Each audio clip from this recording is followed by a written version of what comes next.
નમસ્કાર દર્શક મિત્રો, કિસાન સમાચાર ચેનલમાં તમારું ખૂબ જ સ્વાગત છે। જાણીએ આજના સૌથી મોટા સમાચાર। આંબાલાલ પટેલની ગુજરાત રાજ્ય માટે ખતરનાક આગાહી। ગેસ કનેક્શન હવે થશે રદ। સરકારનો મોટો નિર્ણય। પીએમ મોદી આપશે મોટી ભેટ। વાવાઝોડાથી 42 લોકોના મોત। હવે એક યુપીઆઈ 2 ફોનમાં ચાલશે। આધાર કાર્ડને લઈને નવો નિયમ લાગુ। ભારતમાં નવી નોટો આવશે।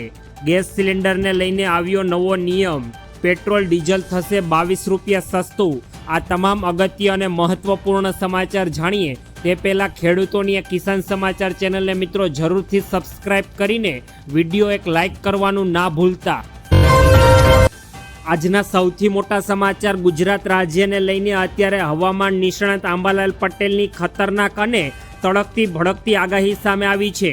ગુજરાત રાજ્યમાં મિત્રો અત્યારે ગરમીના કહેર બાદ હવે ખેડૂતો અને નાગરિકો માટે ખૂબ જ એક રાહતના સમાચાર સામે આવ્યા।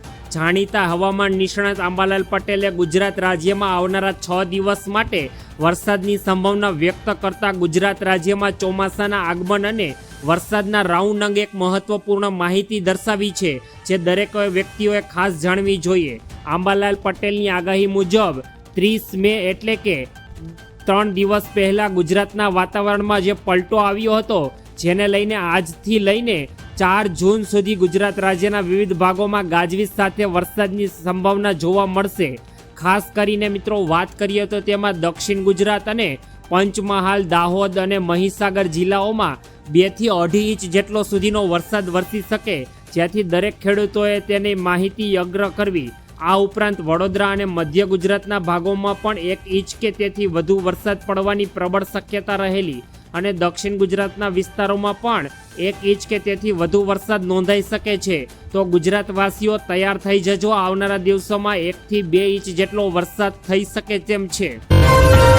ત્યારબાદના બીજા મોટા સમાચાર। ગેસ કનેક્શન થશે રદ।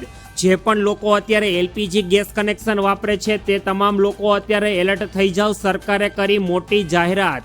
એશિયન કટોકટીને ધ્યાનમાં રાખીને ગ્રાહકોની સુરક્ષાને સુનિશ્ચિત કરવા માટે અત્યારે સરકારે ગેસ સિલિન્ડરને ડિલિવરીના માટે કેટલાક નિયમોમાં મોટા અને મહત્વપૂર્ણ ફેરફાર કર્યા છે, જેની સીધી અસર હવે તમને થવાની છે। તેની પહેલી અસર 1 જૂનથી અમલમાં આવી રહેલા આ નવા નિયમોને કારણે તમે પણ સાવધાન રહેજો, નહીતર તમારું એલપીજી ગેસ સિલિન્ડર પણ કનેક્શન રદ થઈ શકે છે। વાસ્તવમાં દેશમાં પાઇપલાઇન ગેસ એટલે કે મિત્રો આપણે જેને પીએનજીનું ચલણ ઝડપથી વધી રહ્યું છે, પરંતુ સરકારી નિર્દેશ છતાં લોકો હજુ પણ એલપીજી ગેસ સિલિન્ડરનો ઉપયોગ છોડી રહ્યા નથી અને સરકારના કડક આદેશ મુજબ જો કોઈ પરિવાર પાસે પીએનજી અને એલપીજી બંને કનેક્શન હશે તો તેમનું એલપીજી ગેસ કનેક્શન છોડવું પડશે। છેલ્લા 1 દાયકામાં એલપીજી વપરાશકર્તાઓ બમણા થઈને 335 મિલિયન થઈ ગયા છે, જ્યારે પીએનજી વપરાશકર્તાઓ માત્ર 16.4 મિલિયન જ છે। સરકાર આ સ્થિતિને ઝડપથી બદલવા માંગે છે અને આ માટે જૂન મહિનાથી જ કડક નિયમો સરકારે લાગુ કરી દીધા છે। ત્યારબાદના અગત્યપૂર્ણ સમાચાર। સરકારનો મોટો નિર્ણય। મિલકતની ખરીદ વેચાણને લઈને અત્યારે અરજદારોને પડતી મુશ્કેલી સરકાર દૂર કરવા માંગે છે અને ગુજરાત સરકારના મહેસૂલ વિભાગ તરફથી એના માટે એક મહત્વપૂર્ણ પગલું પણ હાથ ધરાયું છે। મહેસૂલ વિભાગ દ્વારા જમીન અને મિલકતોની રજિસ્ટ્રેશનની સંપૂર્ણ પ્રક્રિયા ફેસલેસ બનાવવાની અત્યારે દિશામાં કામગીરી હાથ ધરવામાં આવી રહી છે। સબ રજિસ્ટર કચેરીમાં ભ્રષ્ટાચાર અને કામગીરીની વિલંબને અટકાવવા માટે ટેકનોલોજીનો સહારો લેવાનો સરકારે નિર્ણય લીધો। આગામી સમયમાં નવી વ્યવસ્થા અમલમાં મૂકવામાં આવશે અને મહેસૂલ વિભાગની આ નવી વ્યવસ્થા પ્રમાણે હવે અરજદારો સબ રજિસ્ટર કચેરીમાં લાંબી કતારમાં ઊભું રહેવાની નોબત નહીં આવે અને રાજ્ય સરકારની શરૂઆતથી તબક્કામાં આ પ્રોજેક્ટ માટે મોટા શહેરોમાં પાયલટ પ્રોજેક્ટ હેઠળ કામ કરવાનું શરૂઆત કરી દીધી છે। ત્યારબાદના અગત્યપૂર્ણ સમાચાર। પીએમ મોદી આપશે મોટી ભેટ। ગુજરાત અને પાડોશી સંઘ પ્રદેશ દમણ દાદરા નગર હવેલી માટે આગામી 5 જૂનનો દિવસ ખૂબ જ મહત્વપૂર્ણ સાબિત થવા જઈ રહ્યો છે। આ દિવસે વડાપ્રધાન નરેન્દ્ર મોદી ફરી એકવાર પોતાના હોમ સ્ટેટ ગુજરાત અને કેન્દ્ર શાસિત પ્રદેશ દમણની હાઈ પ્રોફાઇલ મુલાકાત લેવા માટે આવી રહ્યા છે। પીએમ મોદીના આગમનને લઈને દક્ષિણ ગુજરાતના વહીવટી તંત્ર, પોલીસ કાફલા અને ભારતીય જનતા પાર્ટીના સંગઠન દ્વારા યુદ્ધ ધોરણે તૈયારીઓ શરૂ કરી દેવાઈ છે.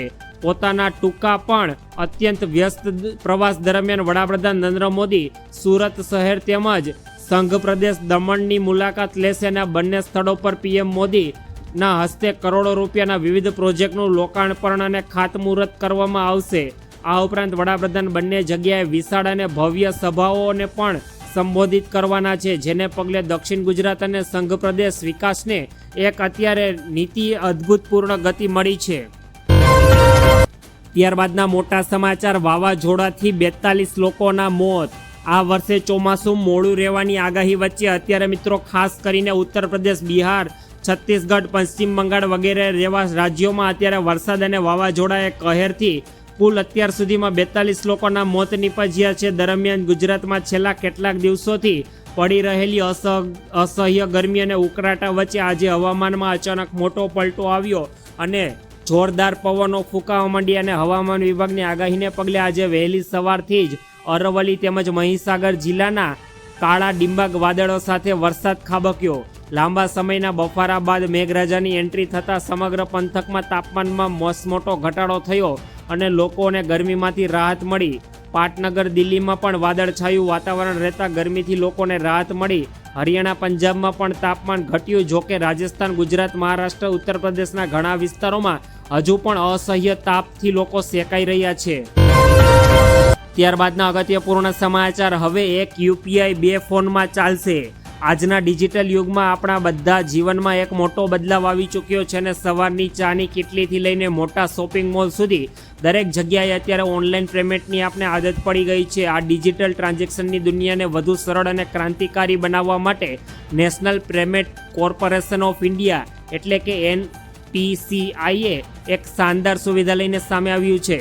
સામાન્ય રીતે તમામ યુપીઆઈ એપ્સની એક મર્યાદા હોય છે કે તે માત્ર એક જ ફોનમાં કામ કરે છે, જેમાં બેંક ખાતા સાથે લિંક થયેલું સિમ કાર્ડ હાજર હોય. આ ટેકનિકલ મર્યાદાને કારણે ઘણા યુઝર્સો પોતાના પ્રાઇમરી ફોન હંમેશા પોતાની સાથે રાખવો પડતો હોય છે. જો ભૂલથી પણ પ્રાઇમરી ફોન ઘરે રહી જાય તો બીજા ફોનમાં બેંક એકાઉન્ટ હોવા છતાં પેમેન્ટ કરવું અશક્ય બની જતું હોય છે. આ રોજિંદી ઝંઝટને અને મુશ્કેલીને કાયમી ઉકેલ લાવવા માટે જ યુપીઆઈ સર્કલ અથવા પોકેટ મની ફીચર્સ હજુ રજૂઆત કરવામાં આવ્યું છે. ત્યારબાદના અગત્યપૂર્ણ સમાચાર, આધાર કાર્ડને લઈને આવ્યો નવો નિયમ. દેશના કરોડો લોકો માટે આધાર કાર્ડ હવે માત્ર ઓળખપત્ર રહ્યું નથી, પરંતુ બેન્કિંગ, મોબાઈલ સિમ, સરકારી યોજના, લોન, ટેક્સ સહિતની અનેક સુવિધાઓ માટે અનિવાર્ય અને મૂળભૂત દસ્તાવેજ બની ગયું છે. આવી સ્થિતિમાં યુડીઆઈ દ્વારા વર્ષ 2026 માટે આધાર કાર્ડ સંબંધિત કેટલાક મહત્વપૂર્ણ નવા નિયમો અને માર્ગદર્શિકા જાહેર કરી દેવામાં આવી છે. યુડીઆઈના નવા નિયમો અનુસાર જેમણે 10 વર્ષ પહેલાં આધાર કાર્ડ બનાવ્યું હોય અને અત્યારે એક પણ વખત પોતાના દસ્તાવેજ અપડેટ કર્યા નથી તો તેમના માટે રીવેરિફિકેશન પ્રક્રિયા જરૂરી બની ગઈ છે. અને આ માટે યુડીઆઈ દ્વારા માય આધાર પોર્ટલ પર ઓળખના પુરાવા અને સરનામા પુરાવા અપલોડ કરવાની સુવિધાઓ પણ આપવામાં આવી છે. સરકાર દ્વારા ફ્રી ડોક્યુમેન્ટ અપડેટ કરવાની સમય મર્યાદા પણ આગળ વધારવામાં આવી છે. જો સમયસર અપડેટ નહીં કરાવવામાં આવે તો ભવિષ્યમાં આધાર કાર્ડ નિષ્ક્રિય થવાની શક્યતાઓ પણ વ્યક્ત કરવામાં આવી રહી છે. ત્યારબાદના અગત્યપૂર્ણ સમાચાર, ભારતમાં નવી નોટો આવશે. આપણી અને તમારી જેબમાં રહેલી કાગળની ચલણી નોટો આગામી સમયમાં ટૂંક સમયમાં ઇતિહાસ બની જશે. ભારતીય રિઝર્વ બેંક દેશને તેજીથી વધી રહેલી રોકડની માંગને પહોંચી વળવા અને નકલી નોટને દુષ્કર્મ ડામવા માટે એક મોટું કદમ ઉઠાવવાની તૈયારી કરી રહ્યું છે. મીડિયા રિપોર્ટ્સ અનુસાર આરબીઆઈ હવે પરંપરાગત કાગળને બદલે પ્લાસ્ટિકની નોટો છાપવાની યોજના પર ગંભીરતાથી વિચાર કરી રહી છે. રોકાણ અને બેંક નિષ્ણાંતોના મતે વિશ્વભરની સેન્ટ્રલ બેન્કો હવે કાગળની નોટોના સ્થાને પોલિમર પ્લાસ્ટિકની કરન્સી તરફ બહુ ઝડપથી આગળ વધી રહી છે. ખિસ્સામાં રાખવાની કે પાણીમાં પલળવાની આ નોટો ખરાબ થતી નથી અને આવનારા દિવસોમાં સરકાર દ્વારા ભારતમાં અત્યારે કાગળની નોટોને બદલે સંપૂર્ણ રીતે પ્લાસ્ટિક મની અત્યારે અમલમાં કરી દેવામાં આવશે અને આપણી પાસે જે પણ કાગળની નોટો છે તે ધીમે ધીમે બેંકમાં જઈને આરબીઆઈ દ્વારા પરત લેવામાં આવશે. ત્યારબાદના અગત્યપૂર્ણ સમાચાર, ગેસ સિલિન્ડરને લઈને નવો નિયમ. મિડલ ઇસ્ટમાં ચાલી રહેલા તણાવ અને ત્યારબાદ સપ્લાય ચેન તૂટવાની અલગ અલગ દેશોમાં એલપીજી ક્રાઇસિસ જોવા મળી રહે છે. દેશમાં પણ કોઈ પણ પ્રકારની ગેસની અછત ન રહે તે માટે કેન્દ્ર સરકાર તરફથી મહત્વપૂર્ણ પગલાં ભરવામાં આવ્યા. સરકારે સરકારી ઓઇલ કંપની ONGCને આદેશ આપ્યો છે કે તેઓ રાંધણ ગેસ સ્ટોરેજ કેપેસિટી વધારે. મિડલ ઇસ્ટમાં સંકટ વધ્યું છે તો ભારત ક્રૂડ ઓઇલ અને નેચરલ ગેસ બીજા રસ્તાઓ પણ મળ્યા છે.